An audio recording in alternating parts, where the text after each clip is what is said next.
Assalamualaikum warahmatullahi wabarakatuh. Alhamdulillahirabbil alamin wassalatu wassalamu ala asyrofil anbiya wal mursalin wa ala alihi wa sahbihi ajmain. Amma ba'du.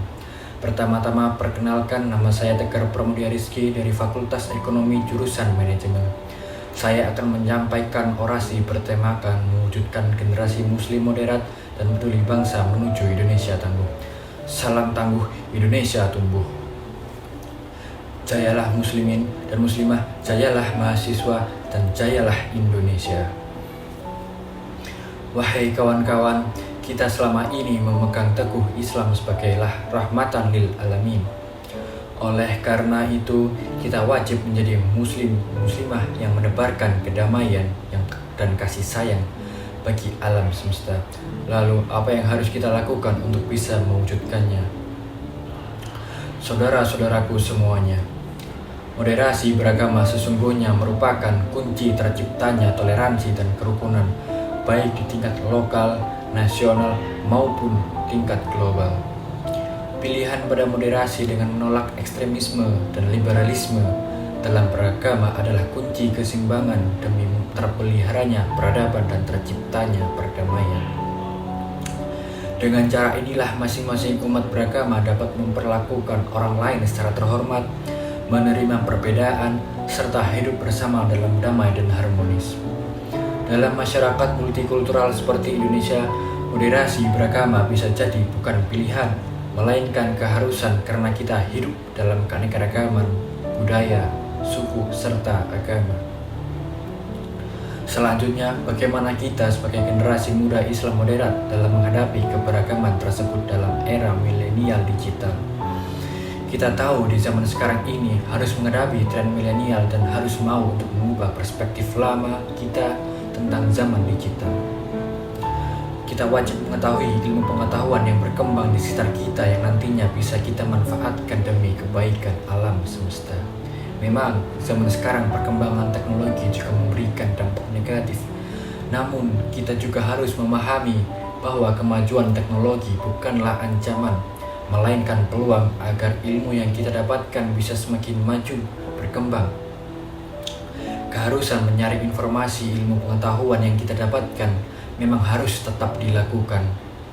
Namun, kita tidak boleh anti terhadap perkembangan ilmu pengetahuan dan teknologi.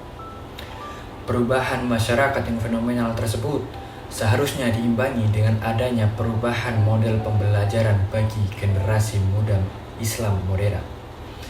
Kita, generasi muda inilah yang nantinya menjadi penerus bangsa. Kita dapat memodifikasi sarana dan prasarana teknologi di zaman ini dengan memperbanyak program kreativitas dan pembelajaran ilmu teknologi yang tetap bernafaskan Islami. Model pembelajaran tidak boleh lagi jalan di tempat dan menggunakan cara-cara yang konvensional saja, yang biasanya hanya terpusat pada dosen. Pembelajaran harus berkembang dinamis, progresif, dan penuh inovasi. Para dosen dan mahasiswa perlu bersinergi dalam menciptakan kreasi-kreasi baru yang lebih membumi dan dapat membawa kemaslahatan. Penyampaian ilmu teknologi dan teknologi perlu dikemas lebih dialogis, memenuhi kebutuhan dan kemampuan generasi Islam moderat. Cara kita sebagai generasi muslim moderat dalam memahami nilai-nilai kesempurnaan bergantung pada wadah tempat mencari pengetahuan dan ilmu tersebut. Kita berharap perguruan tinggi mengajarkan kita bagaimana kearifan dari pengajar dan orang tua yang memaknai Islam moderat dalam perilaku. Apabila upaya-upaya seperti ini terus-menerus kita lakukan, Indonesia pasti akan bebas dari upaya pelemahan mentalitas pada generasi muda. Generasi kita bukan saja harus bangun, melek dan sadar, tapi juga harus bergerak, tangguh secara intelektual, moral, dan akhlak.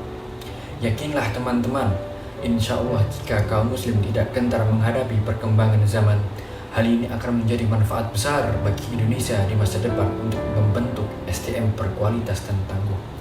Secara meluas, Muslim moderat yang menebarkan ajaran Islam tentang rahmatan lil alamin pun juga akan dirasakan oleh alam semesta. Mari kita bersemangat untuk menghadapi tren milenial dan jangan loyo sebagai generasi pemuda Muslim moderat yang tangguh. Mari kita bisa Terakhir, izinkan saya mengutip ungkapan dari tokoh Bung Hatta setelah Indonesia berdaulat merdeka. Maka dengan tercapainya kedaulatan, perjuangan kita belumlah selesai. Jayalah muslimin dan muslimah, jayalah mahasiswa, dan jayalah Indonesia. Terima kasih kawan-kawan atas waktu dan perhatiannya. Demikian orasi ini saya sampaikan. Semoga dapat bermanfaat bagi kita semua. Jangan lupa selalu jaga kesehatan, pakai masker, hindari kerumunan, dan patuhi protokol kesehatan. Yakinlah bahwa jika kita disiplin, pandemi ini akan segera berakhir. Mohon maaf apabila ada salah kata. Wabillahi taufiq wal hidayah. Wassalamualaikum warahmatullahi wabarakatuh.